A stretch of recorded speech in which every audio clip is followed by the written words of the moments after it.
எத்தனையோ பேர் இருந்தாலும் அடுத்த இந்திய கேப்டனாக அவர்தான் சரியாக இருப்பார். கபில் தேவ் கருத்து. வணக்கம் செய்தி புனல் நேயர்களே. கடந்த ஆண்டு நடைபெற்ற T20 உலகக்கோப்பை தொடரை கைப்பற்றிய ரோஹித் சர்மா தலைமையிலான இந்திய கிரிக்கெட் அணியானது அண்மையில் நடைபெற்று முடிந்த 2025 சாம்பியன்ஸ் டிராபி தொடரையும் கைப்பற்றி அசத்தியது. இப்படி அடுத்தடுத்த ICC கோப்பைகளை ரோஹித் சர்மா வெற்றி பெற்றிருந்தாலும் தற்போது அவர் 38 வயதை எட்டியுள்ளதால் இன்னும் எத்தனை ஆண்டு காலம் விளையாடுவார் என்பது உறுதி கிடையாது. எனவே இந்திய அணியானது அடுத்த தலைமுறை கேப்டனை தயார் செய்ய வேண்டும் என்ற கோரிக்கை பலரது மத்தியிலும் இருந்து வருகிறது.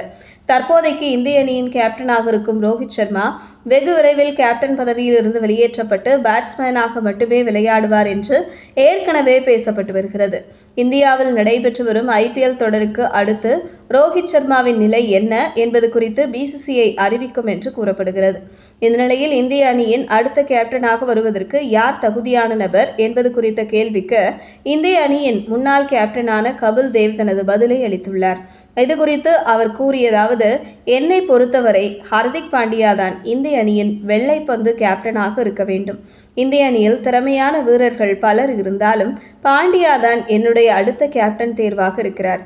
ஏனெனில் பாண்டியா மிகவும் இளமையாக இருக்கிறார்.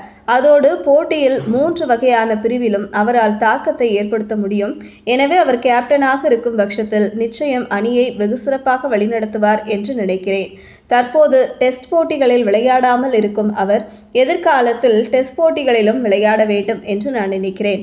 ஏனெனில் அவர் டெஸ்ட் போட்டியில் விளையாடாமல் இருந்து வருவதால் ஒவ்வொரு கிரிக்கெட் அணிக்கும் வெவ்வேறு கேப்டன்களை நியமிக்க வேண்டிய சூழல் ஏற்பட்டுள்ளது. அதனால் பாண்டியா டெஸ்ட் கிரிக்கெட்டையும் விளையாட வேண்டும் என்று கபில் தேவ் கூறியுள்ளார். தற்போதைய இந்திய அணியை பொறுத்தவரை T20 கேப்டனாக சூரியகுமார் யாதவும், ஒருநாள் மற்றும் டெஸ்ட் அணியின் கேப்டனாகவும் ரோஹித் சர்மா இருக்கின்றார்.